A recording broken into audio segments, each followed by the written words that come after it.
दोस्तों नमस्कार, उम्मीद करता हूं आप सब लोग अच्छे होंगे। लास्ट एपिसोड में हम लोगों ने आरएमएस वैल्यू में जब आपकी इक्वेशन फॉर्म में दे रखा होता है एफटी, तब हम कैसे आरएमएस निकालते हैं वो हमने सीखा था। आज का जो एपिसोड है दोस्तों, इसमें जब एफटी ग्राफिकल फॉर्म में दिया होगा तब कैसे निकालेंगे वो अपने को समझना है। ठीक है, तो जरा देखिए, अगर मान लीजिए मेरे पास एफटी जो है, अब मैं ग्राफिकल फॉर्म वाला कर रहा हूं भाई, एफटी इन ग्राफिकल फॉर्म, इन ग्राफिकल फॉर्म। अगर एफटी मेरा ग्राफिकल फॉर्म में दे रखा होगा तो हम कैसे करेंगे। ठीक है, तो उस केस में एक फॉर्मूला अप्लाई करना होगा। वो फॉर्मूला कहां से बना है वो हम बाद में कभी समझेंगे, बट फिलहाल आपको बस मैं याद करने का तरीका बता दूंगा कि इसका कैसे आप याद रख सकते हो। ठीक है, नाम में छुपा हुआ है उसका फॉर्मूला। ठीक है, तो नाम से ही जरा निकालते हैं। स्क्वायर, रूट मीन स्क्वायर होता ना। ठीक है, आरएमएस वैल्यू में जब देखो लास्ट में आप क्या कर रहे हो, स्क्वायर, तो फंक्शन का क्या कर दो, स्क्वायर कर दो। तो मैं क्या कर रहा हूं, मैं मोड लेके स्क्वायर कर रहा हूं। आप बोलोगे सर मोड क्यों लिया है, क्योंकि फंक्शन कई बार कॉम्प्लेक्स पीरियोडिक भी हो जाता है। पहली बात तो ध्यान रखिए, आरएमएस वैल्यू पीरियोडिक फंक्शन की ही होती है, तो कई बार कॉम्प्लेक्स पीरियोडिक भी हो जाता है। जैसे आपने पीरियोडिसिटी में पढ़ा होगा, periodic and A periodic functions में कॉम्प्लेक्स पीरियोडिक भी होते थे फंक्शन। तो पहले हम क्या करेंगे, उनका मोड लेंगे। रियल है तो कोई दिक्कत ही नहीं है, स्क्वायर मोड लेके स्क्वायर कर दो या डायरेक्ट स्क्वायर कर दो, अल्टीमेटली तो पॉजिटिव ही आना है, तो रियल फंक्शन में कोई दिक्कत नहीं होती। कॉम्प्लेक्स पीरियोडिक में मोड लेके स्क्वायर करना होता है। तो सबसे पहले स्क्वायर करो, फिर निकालो मीन, रूट मीन स्क्वायर। तो स्क्वायर लिया पहले, फिर हमने मीन निकाला। मीन का मतलब एवरेज। तो एवरेज, अब ये नया फंक्शन बन गया जीटी। अब इसके एवरेज कैसे निकालेंगे, area under one period divide by time period, ये आपका मीन हो गया। और फिर क्या लेना है, रूट, तो इसका फिर रूट ले लो। तो जरा देखो, हमने उल्टा चले हम, इसकी मीनिंग में ही नाम छुपा हुआ है, इसका मतलब नाम में ही इसकी मीनिंग छुपी है। रूट मीन स्क्वायर, पहले स्क्वायर करो, फिर मीन लो, फिर रूट लो। तो इस तरह से आपके पास क्या आ जाएगा, एफटी आरएमएस आ जाएगा। अब ये फॉर्मूला लगाएंगे जब आपको एफटी किस में दिया होगा, ग्राफिकल फॉर्म में दिया होगा तब ये, क्योंकि ग्राफिकल फॉर्म में हमें नहीं पता कि उसमें साइन टर्म्स कौन सी हैं, कोसाइन टर्म्स कौन सी हैं और कितनी है, इनफाइनाइट तक हो सकती हैं पीरियोडिक फंक्शन में। अगर वो प्योर साइन वेव नहीं है और वो पीरियोडिक फंक्शन है, ट्रायंगुलर ले लो चलो, तो दिक्कत आपको यही आएगी कि उसमें फिर साइन टर्म्स कोसाइन टर्म्स हमें पता नहीं है, फिर डायरेक्ट रूल नहीं लगा सकते हो डीसीएसी वाला, फिर आपको ये वाले तरीके से करना पड़ेगा। अब इसको अप्लाई करना सीखते हैं। स्टिल इसका मीनिंग हमें इतना ज्यादा क्लियर नहीं है, तो हमने बस नाम से वैसे ही निकाल दिया। एक्सपेरिमेंट करेंगे ना तब ज्यादा क्लैरिटी आएगी आपको। ठीक है, वो हम देखेंगे, वो अगले एपिसोड में करेंगे। आज पहले इसकी मीनिंग को समझ लेते हैं, मतलब पहले थोड़ा सा कैलकुलेशन को समझ लेते हैं कि क्या कैलकुलेशन है, फिर इसके मीनिंग की तरफ जाएंगे और एक्सपेरिमेंट से समझने की कोशिश करेंगे। इसको देखते हैं दोस्तों। पहली बात तो इस मोड को समझिए, इस मोड का कोई सिग्निफिकेंस नहीं है जब तक एफटी मेरा क्या है, अगर रियल फंक्शन है। तो अगर एफटी मेरा रियल पीरियोडिक है, अगर रियल पीरियोडिक है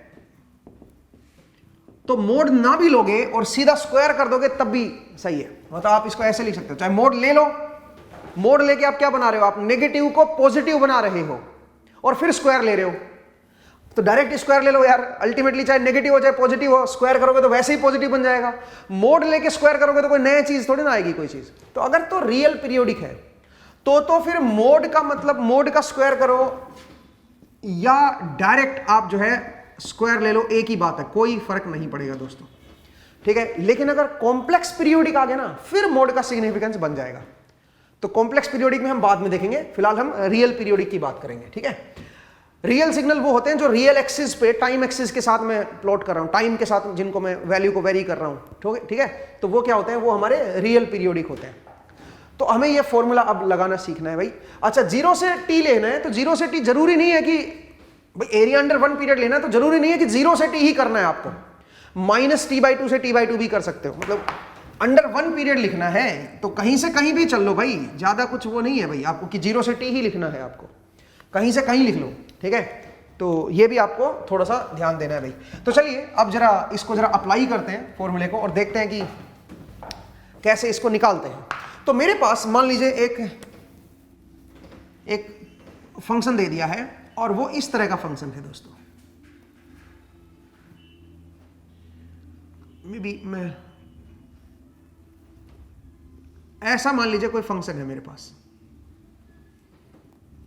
ये पीरियोडिक फंक्शन है, आप देख सकते हो। मुझे क्या करना है, मुझे इसकी आरएमएस वैल्यू निकालनी है। ये रिपीट कर रहा है भाई, ऐसे टाइम एक्सेस आ रहा है। ये 0 सेकेंड, 1 सेकेंड, 2 सेकेंड, 3, 4, 5, 6, 7, ये हाइट है मान लीजिए 10, ये हाइट है 20 और ये हाइट है मान लीजिए मेरी 30 और ये कोई ft फंक्शन है, ऐसे रिपीट करा, पीरियोडिक फंक्शन है।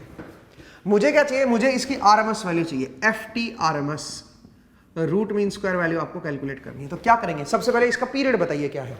इसका पीरियड है 3, तो 0 से लेकर 3 तक आप देख सकते हो वही वैल्यू रिपीट कर रही है, ऐसे पीछे से चलता आ रहा है, ऐसे आगे जा रहा है। तो इसका मतलब पीरियड जो है इसका 3 है। तो आप क्या लिखोगे दोस्तों, इस फॉर्म में पुट करो 1/3।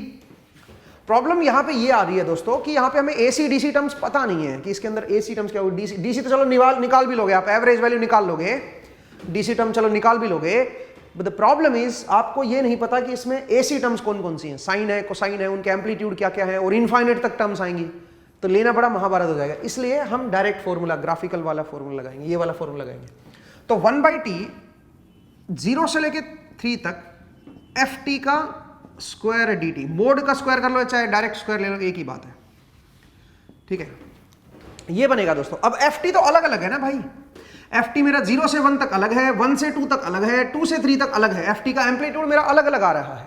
तो इसको हम क्या लिखेंगे दोस्तों, इसको लिखेंगे 1/3। अब जरा देखिए क्या लिखोगे, 0 से लेके 1 तक, 0 से लेके 1 तक ft की वैल्यू क्या है 10, तो 10 का स्क्वायर कर दो 100 dt, प्लस बताइए 1 से लेके 2 तक, 1 से लेके 2 तक आपके पास क्या है 20, और 20 का स्क्वायर करोगे तो 400 dt, प्लस बोलिए 2 से लेके 3 तक, 2 से लेके 3 तक क्या है बताओ 30 है, और 30 का स्क्वायर करोगे तो 900 dt, 900 dt ये बन जाएगा दोस्तों। और इसका क्या ले लो, इसका ले लो रूट, ठीक है। अब जरा देखो ये क्या बना, 1/3 मेरे पास बाहर आ गया, यहां पे बनेगा 100 कॉमन आ गया, 100 × 1 तो 100 आ गया, प्लस यहां पे 400 मेरे पास बाहर आ गया, और यहां पे बनेगा 2 - 1, 2 - 1 इज 1, प्लस 900 मेरे पास बाहर आ गया, यहां पे आएगा 3 - 2 दैट इज अगेन 1, ठीक है। और इसका आ जाएगा रूट।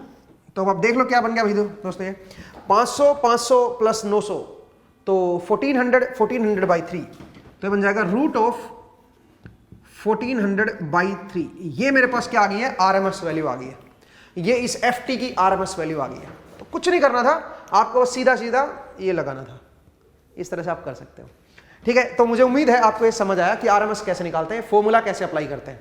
बट इसमें कुछ कैच है दोस्तों, कुछ कैच है जो आपको थोड़ा सा समझना चाहिए, ठीक है। जरा देखिए क्या कैच है,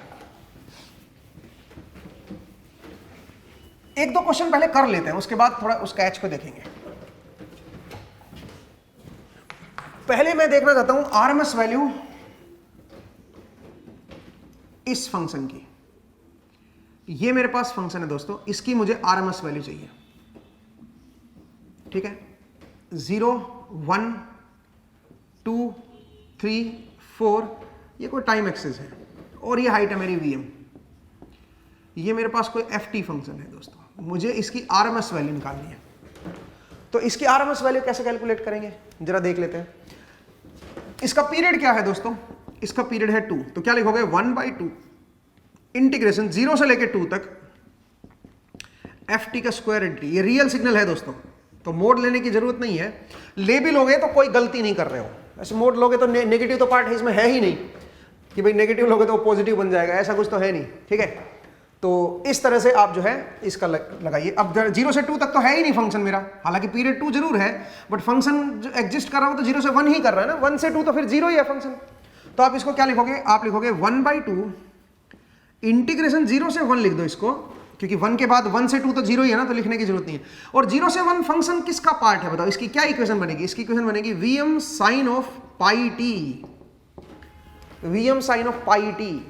t की वैल्यू 1 पे देखो क्या बनेगा, t की वैल्यू 1 पे sin पाई बनेगा, और sin पाई क्या होता है 0, ठीक है। तो Vm sin pi t, और इसका क्या कर दोगे बताओ, इसका हो जाएगा स्क्वायर dt, इसका हो जाएगा स्क्वायर dt, और 0 से 1 इंटीग्रेट कर दो, 1/2 कर दो, और फिर क्या ले लो इसका, फिर ले लो इसका रूट, ठीक है। इस तरह से आ जाएगा। तो बताओ ये क्या बनेगा, ये बन जाएगा Vm²/2, Vm²/2 इंटीग्रेशन 0 से लेके 1 तक, ये बन जाएगा sin² pi t dt। इस तरह से आप इसको लिख सकते हो दोस्तों। और sin² क्या होता है दोस्तों, Vm²/2 तो मेरे पास बाहर आ गया, sin² का इंटीग्रेशन क्या बनेगा, वो बनेगा 1 - cos 2 pi t 1 - cos 2 theta upon 2 dt, ठीक है। और इसको मुझे इंटीग्रेट करना है दोस्तों, ये आ गया ना, इसको इंटीग्रेट कर दो 0 से लेके 1 तक और इसका रूट ले लो दोस्तों। सही है भाई, इस तरह का लिख देंगे हम लोग। साइन स्क्वायर को क्या लिख सकते हो, 1 माइनस कोस 2 थीटा अपॉन 2। ठीक है, तो अगर मैं इसको लिखूंगा दोस्तों तो ये बनेगा Vm स्क्वायर बाई 2 इनटू, अगर इसको इंटीग्रेट करोगे तो क्या बनेगा, इसको इंटीग्रेट करोगे तो 1/2 तो मेरे पास बाहर ही आ गया, तो 1/2 into T, upper limit minus lower limit करोगे तो 1 ही आ जाएगा, 1/2 ही बाहर आ गया भाई, माइनस 0 से लेके 1 तक, और ये 1/2 मैंने बाहर ले लिया, cos of 2 pi T dt। ठीक है भाई, और इसका ले लो रूट, इसका रूट ले लो, रूट मतलब पावर 1/2। ठीक है, एक ही बात है। सही है भाई, तो Vm स्क्वायर बाई 2 पूरे के बाहर है, ये ध्यान देना भाई, Vm स्क्वायर बाई 2 इस पूरी क्वांटिटी के बाहर है। अब इसको सोल्व कैसे करोगे भाई, cos ऑफ 2 पाई टी और माइनस के साथ है, तो मैं पहले इसको सोल्व कर लेता हूं। तो जरा देखिए, मैं इधर लिख रहा हूं, तो ये बनेगा Vm स्क्वायर बाई 2 और ये 1/2 भी बाहर ले लो, तो Vm स्क्वायर बाई 4 आ गया। ठीक है भाई, अंदर देखिए अब क्या है, यहां पे है 1 माइनस cos 2 पाई टी का इंटीग्रेशन क्या होता है, साइन, तो minus sine 2 pi T divide by 2 pi, divide by 2 pi. आप एक बार देख लीजिए भाई, cos 2 पाई टी का इंटीग्रेशन क्या बनेगा, साइन 2 पाई टी, ठीक है, डिवाइड बाई 2 पाई, टाइम के रेस्पेक्ट में ले रहा हूं, और लिमिट क्या करोगे फिर 0 से लेके 1 तक डालोगे, और यहां पे आ जाएगा इसका रूट। ठीक है, अब जब देखो इसमें क्या करना है, upper limit minus lower limit लगाना है भाई, ये तो 1 है ही मेरा।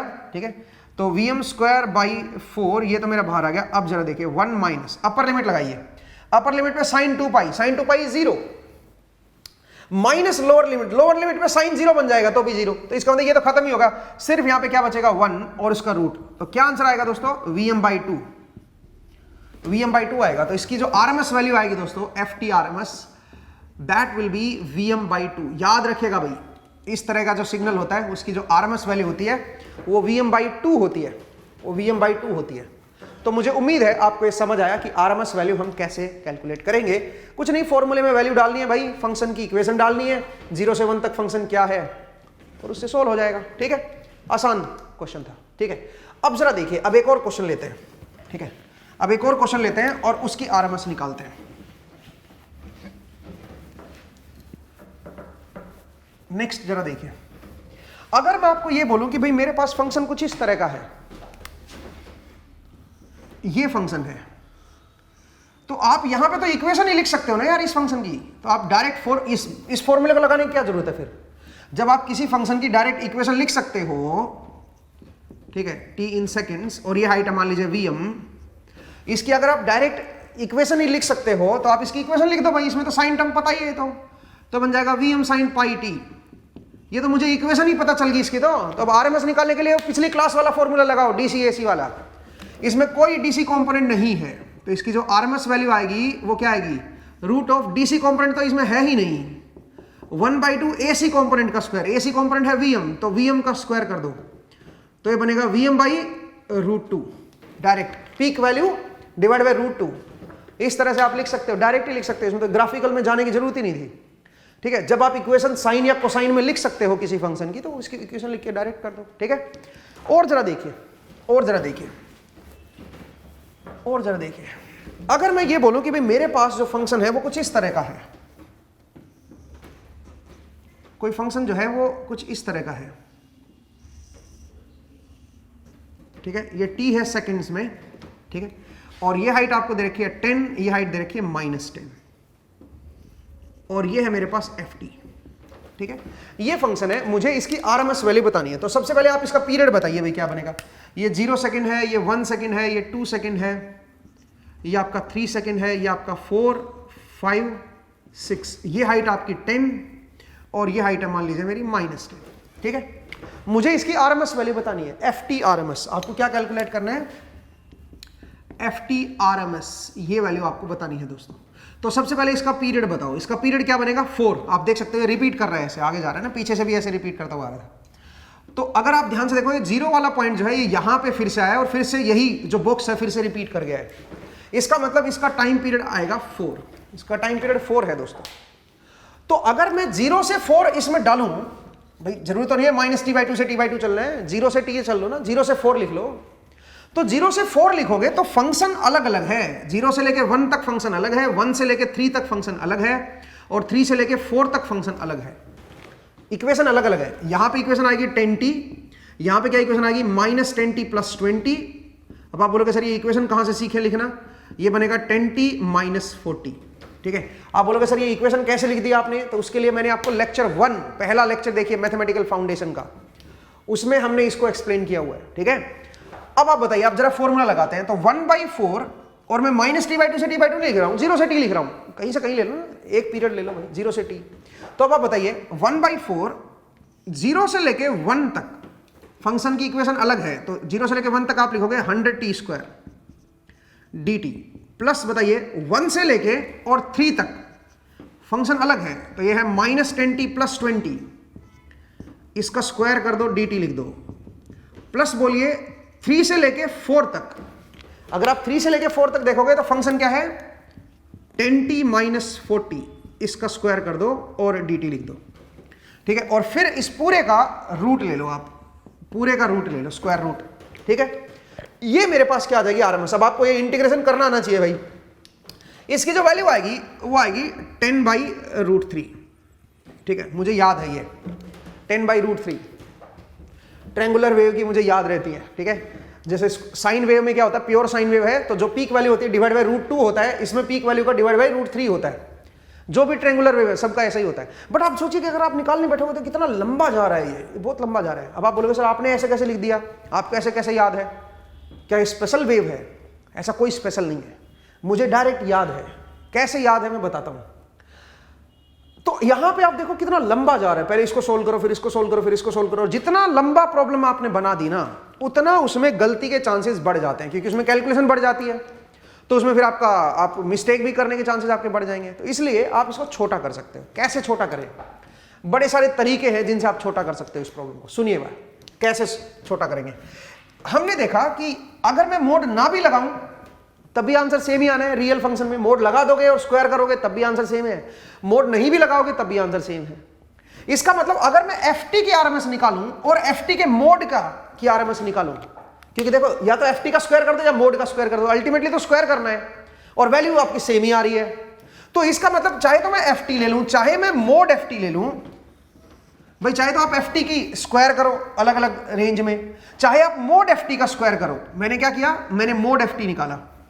तो मोड ft कैसा बनेगा दोस्तों? मोड ft का ग्राफ जो है वो इस तरह का बनेगा, ये बनेगा मेरा मोड ft। ठीक है भाई, ये t है और ऐसे रिपीट कर रहा है पीछे से, 0 1 2 3 4 5 6 और ये हाइट है मेरी 10। तो हमने क्या देखा, हमने देखा कि भाई हमने ft का मोड ले लिया। मोड लेने से नेगेटिव भी क्या बन जाएगा, पॉजिटिव। मोड मतलब मॉडुलस, तो हमने मॉडुलस ले लिया भाई, तो नेगेटिव वैल्यू भी क्या बन जाती है, पॉजिटिव।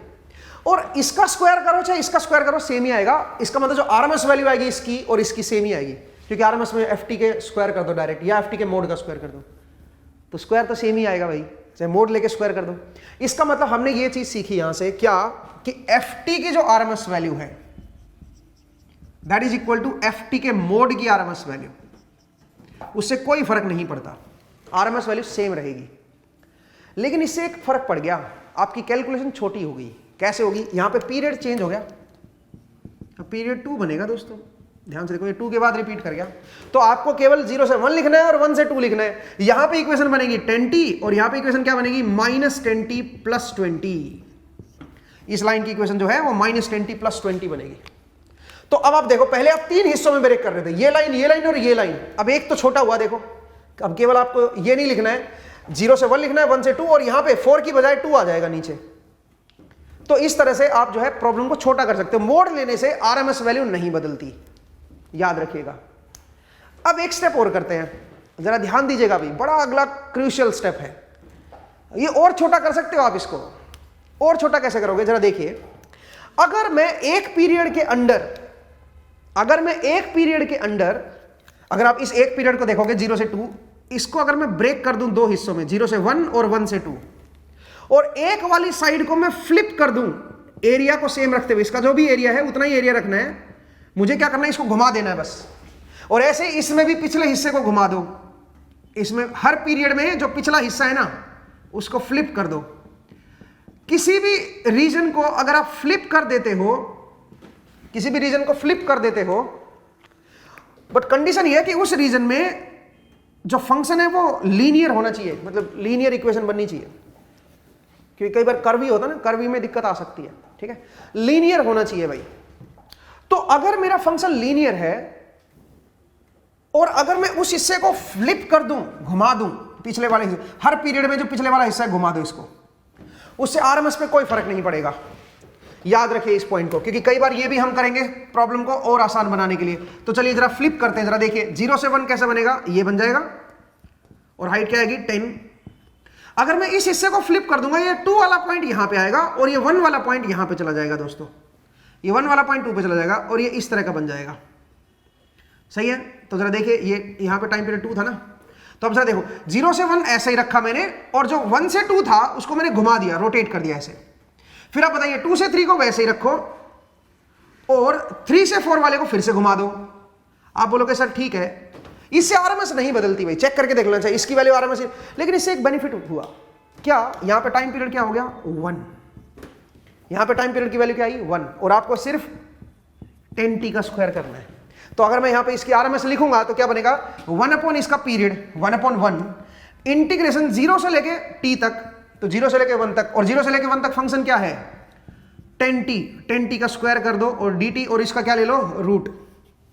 ठीक है भाई, तो ये आएगा 10 का स्क्वायर 100 हो गया, 100 बाहर आ गया, रूट से बाहर लोगे तो 10 ही बाहर आएगा, अंदर क्या बचेगा, अंदर बचेगा टी स्क्वायर, और टी स्क्वायर को इंटीग्रेट करोगे तो t³ 3 upper limit minus lower limit करोगे तो रूट के अंदर आ जाएगा 1/3। इसका मतलब क्या आ गया 10/√3। देखो 2 लाइनों में हो गया क्वेश्चन। आपको बस ये छोटा सा पॉइंट ध्यान रखना है कि एक पीरियड के किसी भी हिस्से को अगर वो लीनियर ग्राफ से बना हुआ है, अगर वो कर्वी बना हुआ है तो अवॉइड करना उस चीज को, क्योंकि उसमें कॉम्प्लिकेशंस आ सकते हैं। अगर वो लीनियर ऐसे लाइन से मिलके बना हुआ है तो उसको अगर आप फ्लिप कर दोगे तो कोई फर्क नहीं पड़ेगा दोस्तों। ठीक है, कोई फर्क नहीं होगा, एक ही लाइन से मिलके बना हुआ है, लीनियर ग्राफ है, एक ही लाइन होनी चाहिए भाई। ठीक है, तो अगर आप उस हिस्से को फ्लिप भी कर दोगे तो कोई आरएमएस में कोई बदलाव नहीं आएगा, वो बिल्कुल सही रहेगी, आरएमएस उतनी ही रहेगी। तो मोड लेने से आरएमएस नहीं बदलती, और अगर लीनियर ग्राफ है ऐसे, उसको अगर एक हिस्से को फ्लिप भी कर दोगे तब भी आरएमएस पे कोई बदलाव नहीं देखने को मिलेगा आपको। ये पॉइंट्स अगर आपको याद रहेगा तो आप जल्दी कर सकते हो ऐसी प्रॉब्लम को। तो इसलिए मुझे याद था, मैंने डायरेक्ट इसको सिर्फ इतने हिस्से को देखा और इतने हिस्से को रूट के अंदर करके आधा स्टेप तो मैंने माइंड में सोल्व कर लिया, मैंने सीधा आंसर दे दिया 10/√3। वैसे भी आपको याद रखना है जितने भी ट्रेंगुलर वेव होती हैं, जैसे ये भी ट्रेंगुलर है, ये भी ट्रेंगुलर है, ये भी ट्रेंगुलर, सबकी आरएमएस सेम आ रही है।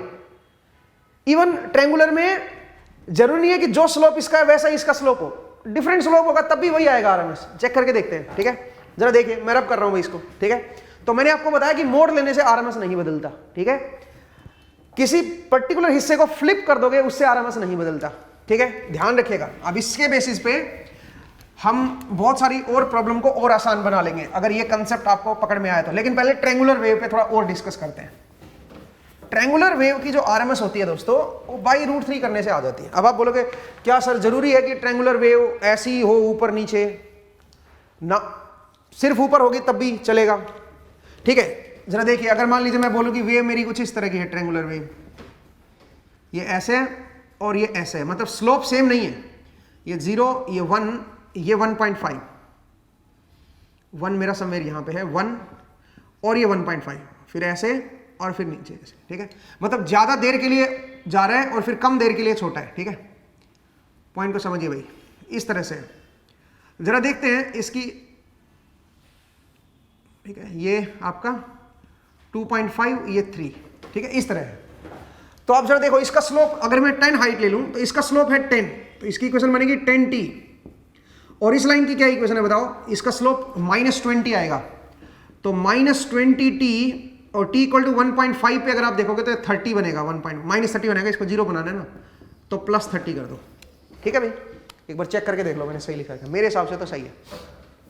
अब आप बोलोगे सर इसका पीरियड देखो, इसका पीरियड है 1.5, तो क्या आप इस हिस्से को फ्लिप मारोगे? अब जरूरत नहीं है। फ्लिप मारने का फायदा तभी होता है जब आपका पीरियड छोटा हो जाए। अगर आप इस हिस्से को फ्लिप कर भी रहे हो तो कोई एडवांटेज आपको मिलेगा नहीं, जैसा कि पिछले क्वेश्चन में एडवांटेज मिला था। चलिए जरा फ्लिप मारते हैं। देखो 0 से 1 तक तो ऐसे रहेगा, फिर 1 से 1.5 तक ऐसे बन जाएगा, फिर 0 अगला 1 के लिए ऐसा रहेगा, फिर 1.5 के लिए ऐसा बन जाएगा। तो जरा ध्यान से देखो, ये 0 है, ये 1 है, ये 1.5 है, और ये हाइट क्या है? ये हाइट है मेरी 10। तो जरा गौर फरमाइए, 1 तक अगर आप देखोगे, ये लेंथ तक अगर आप देख रहे हो तो पीरियड तो अभी भी उतना ही है, 1.5 ही है। 0 से 1 तक ये है, 1 से 1.5 तक ये है। इसका मतलब कोई खासा फायदा हुआ नहीं आपको। पहले भी पीरियड क्या था, 1.5 था, अब भी पीरियड क्या है, 1.5 ही है दोस्तों। तो कोई ज्यादा खासा फायदा हुआ नहीं आपको इसको फ्लिप करने से भी। तो इसलिए ऐसे केस में फ्लिप ना करो तो ही बेहतर है, पड़ा रहने दो, ऐसे क्या दिक्कत है। तो अब इसमें कोई फायदा नहीं, अब तो पूरा करना ही पड़ेगा। तो अब इसकी आरएमएस वैल्यू निकालते हैं, देखते हैं इस बार भी 10/√3 आ रही है क्या, है तो ये भी ट्रायंगुलर ही। अब जरा देखते हैं क्या वैल्यू आ रही है। तो आप क्या करोगे, 0 से लेके, पहले तो पीरियड को लिखो, 1 divide by time period is 1.5, तो 3/2 कर देता हूं, 2 ऊपर चला गया। और अब आप देखो ध्यान से, ये तो 1/t हो गया। अब इंटीग्रेशन में देखते हैं, इंटीग्रेशन में 0 से लेके 1 तक क्या लिखोगे बताओ, 0 से लेके 1 तक 10t का स्क्वायर, तो 100t² हो गया dt। और फिर आ जाओ 1 से लेके 3/2 तक, 1 से लेके 3/2 तक क्या लिखोगे, -20t प्लस 30 का स्क्वायर कर दो और dt लिख दो। और पूरे का क्या लेना है, पूरे का लेना है रूट। सही है भाई, ये मेरी आरएमएस हो जाएगी। तो चलिए अब जरा सोल्व करते हैं। 2/3 तो मेरा बाहर है, यहां पे मैंने 100 बाहर ले लिया और ये बनेगा t³/3। Upper limit minus lower limit लगाओगे तो 100/3 आ जाएगा। प्लस अब यहां पे सोल्व करते हैं, ये बनेगा 400t²। तो 400 मेरे पास बाहर आ गया, t² को इंटीग्रेट करोगे तो t³/3 आएगा। t³/3 में upper limit minus lower limit लगाओगे तो 27 डिवाइड बाई 8, ये अपर लिमिट हो गया, माइनस लोअर लिमिट लगाओगे तो 1/3। ये पहले टर्म आई है। दूसरी क्या बनेगी दोस्तों, यहां पे बनेगा 900, तो 900 मेरे पास बाहर आ गया, upper limit minus lower limit लगाओगे तो 1/2 बनेगा, 3/2 माइनस 1 करोगे तो ये 1/2 आ जाएगा। नेक्स्ट आइए 2ab करोगे ना तो माइनस क्या बन जाएगा 1200t, तो 1200t²/2 आएगा। /2 मैंने बाहर ले लिया, t² करना है तो t² करोगे तो क्या बनेगा बताओ जरा। यहां पे एक मिस्टेक कर दी है मैंने, इसको एक बार फिर से देखेंगे।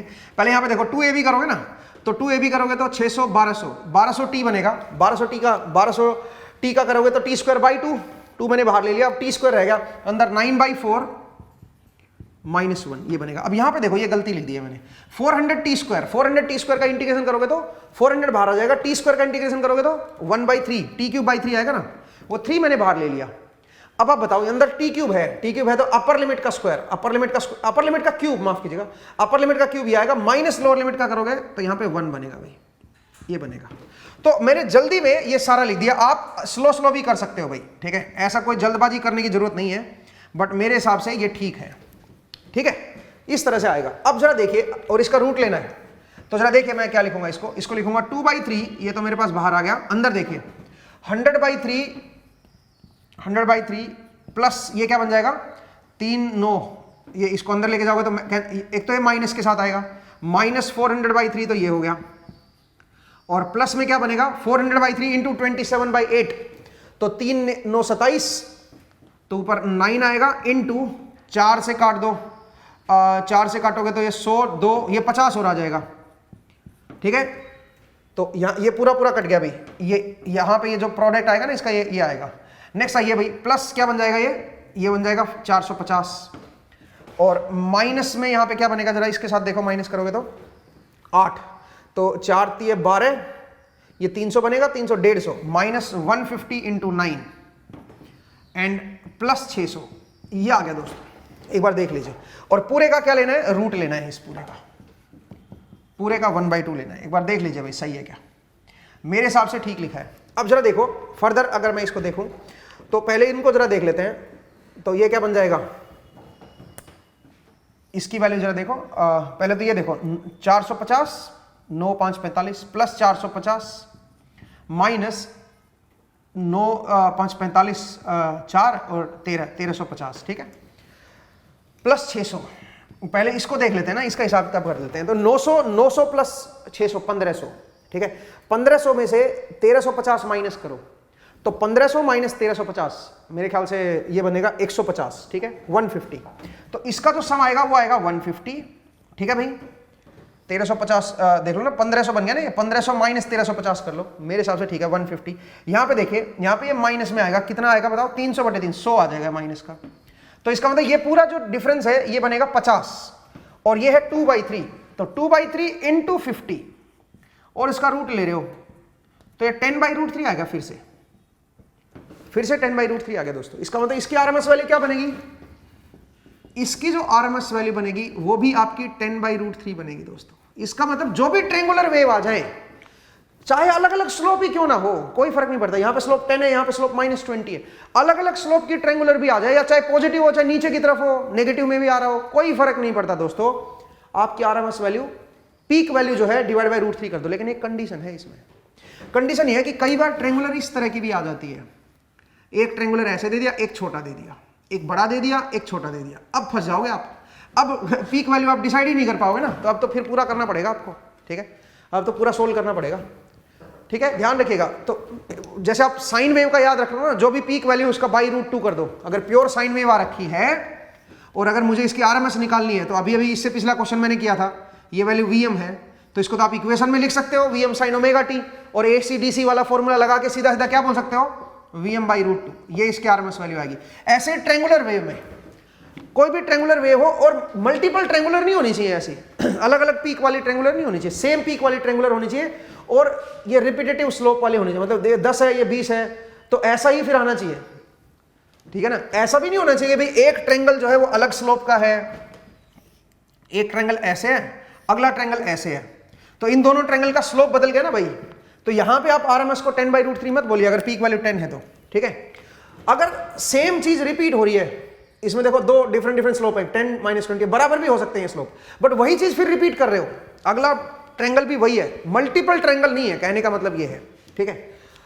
तो उस केस में जो पीक वैल्यू होती है उसका /√3 कर दो बस, वो मेरी क्या हो जाएगी, आरएमएस वैल्यू हो जाएगी। मुझे उम्मीद है आपको ये समझ आया। दूसरा मैंने आपको क्या बताया, इस क्वेश्चन से जस्ट पहले मैंने आपको क्या बताया था, तो ट्रायंगल का भी याद रखिए भाई, जो भी पीक वैल्यू /√3 कर दो, आरएमएस आ जाएगा। तो इससे पहले मैंने आपको एक बात बताई थी, और क्या बात थी वो जरा देखिए, वो थी कि भाई फंक्शन को अगर आप मोड लेते हो तो उसकी आरएमएस वैल्यू नहीं बदलती, ठीक है, फंक्शन का मोड लेने से आरएमएस वैल्यू नहीं बदलती, ये हमने देखा था, है ना। दूसरा मैंने बताया था कि अगर किसी हिस्से को फ्लिप कर दोगे, अगर वो लीनियर से बना हुआ है, कई बार लीनियर से नहीं भी होता है, कई बार जो है ना, मतलब कहने का मतलब ये है कि फ्लिप करते टाइम अगर पीरियड उसका आधा बन रहा है, अगर फ्लिप का फायदा है, हो रहा है फ्लिप करने का, तब तो फ्लिप करो ना, मैटर नहीं करता कि लीनियर है कि, कई बार लीनियर में तो अगर हमेशा ही होगा, नॉन लीनियर में भी ऐसा केस देखा गया है कि फ्लिप करने से आरएमएस वैल्यू नहीं बदलती है, ठीक है। जरा देखिए, अगर मैं बोलूं कि बताओ भाई इस फंक्शन की क्या आरएमएस होगी, ये टी एक्सिस है, टी ले लो, ओमेगा टी ले लो, कोई फर्क नहीं पड़ता, एक्सिस से कोई फर्क नहीं पड़ता, चाहे पाई ले लो, 2π ले लो, 3π ले लो, ये जैसे एवरेज में मैंने बताया था ना, एक्सिस से कोई फर्क नहीं पड़ता, यहां पे भी आरएमएस में भी एक्सिस से कोई फर्क नहीं पड़ेगा, शेप मेरी सेम रहनी चाहिए। ये फंक्शन है, मुझे इसकी आरएमएस वैल्यू बतानी है, ft आरएमएस। अब आप सुनिए, मैं एक काम करता हूं, मुझे पता है कि अगर मैं ये फंक्शन ले लेता और इसकी पीक वैल्यू Vm ले लेता 0 1 2 3, तो इसकी आरएमएस वैल्यू क्या आनी थी, इसकी आरएमएस वैल्यू आनी थी Vm/√2, ये इसकी आरएमएस वैल्यू बननी थी दोस्तों, सही बात है। तो अब आप बताओ, इसी का तो मोड तो है ये, इसी का ही तो मोड है ये, तो इसका मतलब इसकी आरएमएस वैल्यू भी क्या आएगी बताओ जरा, Vm/√2, कुछ सोचना ही नहीं, सीधा सीधा लिख सकते हो, इसी फंक्शन का मोड है ये, तो आपको सोल्व करने की जरूरत नहीं है, आप इसकी डायरेक्ट आरएमएस लिख सकते हो, ठीक है। अगला जरा देखिए, अगर मैं आपसे बोलता कि भाई मेरे पास कोई इस तरह का फंक्शन है, मुझे इस फंक्शन की आरएमएस वैल्यू चाहिए, ये ओमेगा टी है, सोचिए ये π/6, ये पाई, ये 2π, ये 7π/6 ऐसे है भाई, और ये पीक वैल्यू है Vm, इसकी आरएमएस वैल्यू बताओ क्या बनेगी। तो मैं काम करता हूं, सबसे पहले इसका मोड ले लेता हूं, मोड लूंगा तो आरएमएस तो नहीं बदलेगी भाई, लेकिन मोड लूंगा तो वेव कैसी बनेगी बताओ जरा, मोड लूंगा तो वेव कैसी बन जाएगी बताओ, वेव इस तरह की आ जाएगी भाई, देखिए मोड लेने से ऐसा बन जाएगा भाई, जरा देखो 0 से लेके क्या बन गया पाई से 2π, और ये हाइट आएगी Vm, मुझे इसकी आरएमएस और इसकी आरएमएस सेम रहेगी।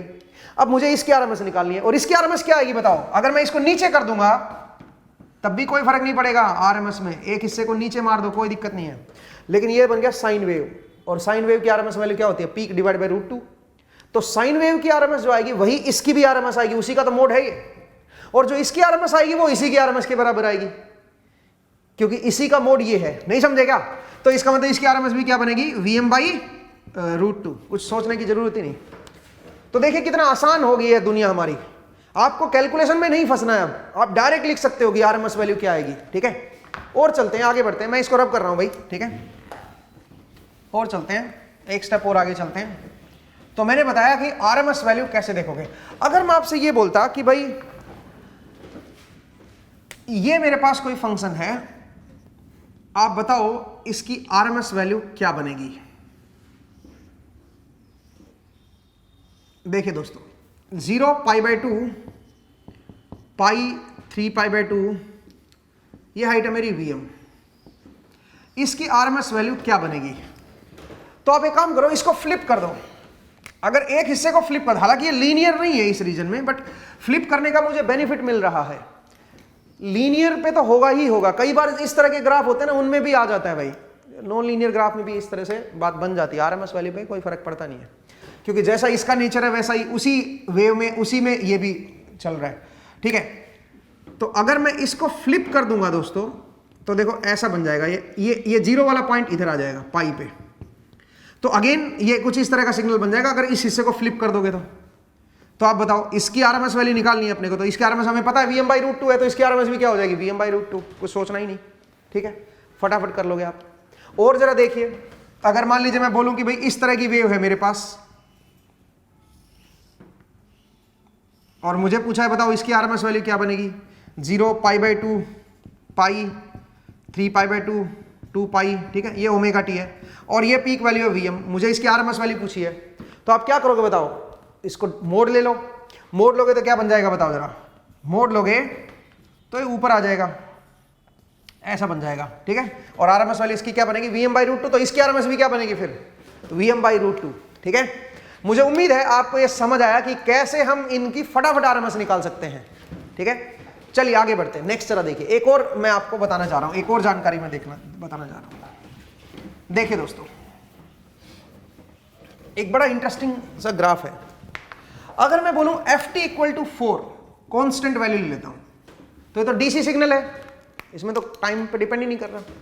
तो इसकी एवरेज वैल्यू क्या बनेगी दोस्तों, इसकी एवरेज वैल्यू 4 ही बनेगी। अगर मैं इसकी आरएमएस की बात करता, तो आप डीसी और एसी वाला फॉर्मूला लगा सकते हो, डीसी कंपोनेंट का स्क्वायर प्लस 1/2 एसी कंपोनेंट का स्क्वायर। तो इसमें एसी तो खैर है ही नहीं, तो डीसी कंपोनेंट का स्क्वायर करोगे तो यह आ जाएगा प्लस 1/2, एसी कंपोनेंट इसमें है ही नहीं, तो आपके पास आंसर आ जाएगा 4। इसका मतलब अगर कोई कांस्टेंट सिग्नल है, डीसी सिग्नल है, तो उसकी एवरेज वैल्यू और उसकी आरएमएस वैल्यू सब बराबर ही होती है दोस्तों। एवरेज वैल्यू भी वही आएगी और आरएमएस वैल्यू भी वही आएगी, सब बराबर आएगी। ठीक है, इस तरह से आप क्या कर सकते हो, ये लिख सकते हो, इसकी आरएमएस वैल्यू निकाल सकते हो और इसकी एवरेज वैल्यू भी आएगी, सेम ही आएगी। अब जरा देखिए अगला क्वेश्चन जो है ना बड़ा इंटरेस्टिंग है। अगर मैं बोलता कि मेरे पास इस तरह की स्क्वायर वेव है, ठीक है, मेरे पास इस तरह की स्क्वायर वेव है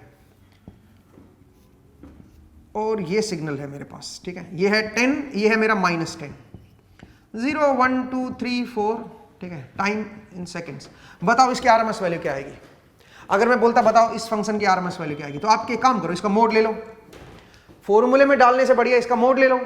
तो अगर मैं मोड लूंगा तो क्या बनेगा दोस्तों, मोड लूंगा तो जो नेगेटिव वाला साइड है वो भी क्या बन जाएगी बताओ, वो भी पॉजिटिव ही बन जाएगी।